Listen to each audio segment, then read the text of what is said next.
At the beginning of the election of 1968, President Lyndon B. Johnson was a favored choice because of his domestic accomplishments, and it was thought that no Democrat would run against a sitting president, despite the unfavorable view the public had towards his Vietnam policy.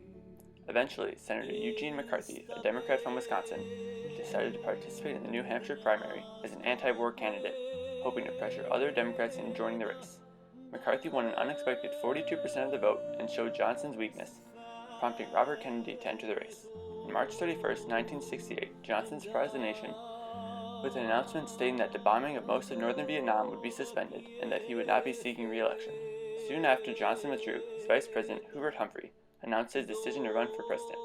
From the start of his candidacy, Humphrey was seen as a supporter of the Vietnam War because of his position as Vice President when the war started. After several close primaries, Democrats would head to New York for yet another primary that was sure to be close, but on June 5th, after the California primary, Robert Kennedy was shot by Sirhan Sirhan and died the next day. Sirhan supposedly did this because of his hatred of Kennedy's support of Israel. Kennedy's death opened the door for Humphrey to get the nomination. On the Republican side of the race, George Romney, the popular governor of Michigan, had emerged as the frontrunner of the Republican Party for the candidacy. Romney, a poor public speaker, changed his stance on the Vietnam War from pro-war to opposing it. He said his change of heart was because of a trip to Vietnam where he had been brainwashed. He never recovered from this, and after polls showed Richard Nixon leading 5-1 in the New Hampshire Republican primaries, he decided to drop out. Nixon went on to win 4 more primaries with little to no opposition and would go on to defeat California Governor Ronald Reagan in the Oregon primary. At the end of April, Nixon was facing opposition from both sides of his party, who hoped to join up and prevent Nixon from getting the necessary number of votes. Nixon cooperated with his party to revise the Vietnam War strategy.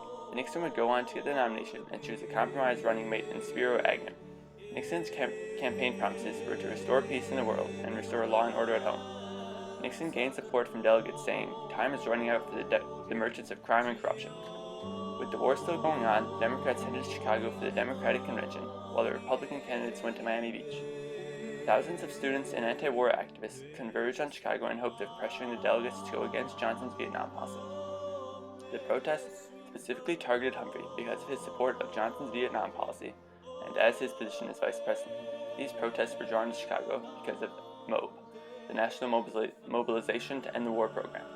MOBE wanted to arrange large-scale marches and protests, but were undermined by Chicago authorities, who refused to grant them the necessary permits. Chicago police had already proven themselves to be violent during anti-war protests and the protests after Martin Luther King Jr. was killed.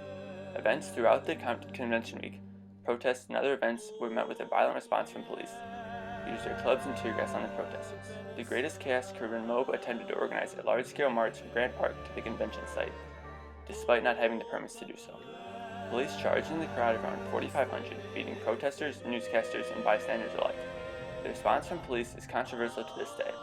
While a small number of protesters were said to have thrown rocks or bottles at police, the majority of protesters did not assault the policemen.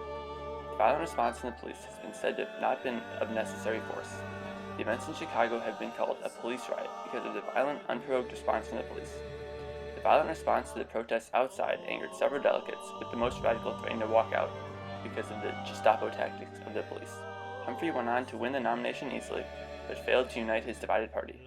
The Republican convention went much more peacefully, with Nixon working with the other Republicans to decide on a Vietnam policy. Nixon would go on to win the nomination. The candidates that made it through the conventions were Nixon, Humphrey, and Wallace. George Wallace, the governor of Alabama, ran as an independent third party. The large-scale riots benefited him more than anyone else, with support coming in from the border states as well as the Deep South. Nixon appealed to the South, saying that people who are voting for Wallace aren't racist.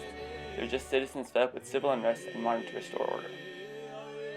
Nixon also appealed to the silent majority, which are the people going about their everyday lives normally, while the Democratic voters were rioting in Chicago and making national news. Nixon also found that campaigning to Southerners that a vote for Wallace was a vote for Humphrey was a very effective strategy. Nixon ended up winning the presidency with 43.4% of the popular vote.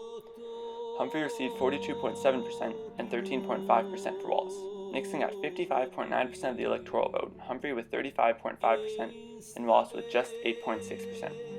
After Humphrey said he would stop all bombing of North Vietnam immediately, but would still reserve the right to resume bombing if the North Vietnamese showed bad faith, he gained large public support.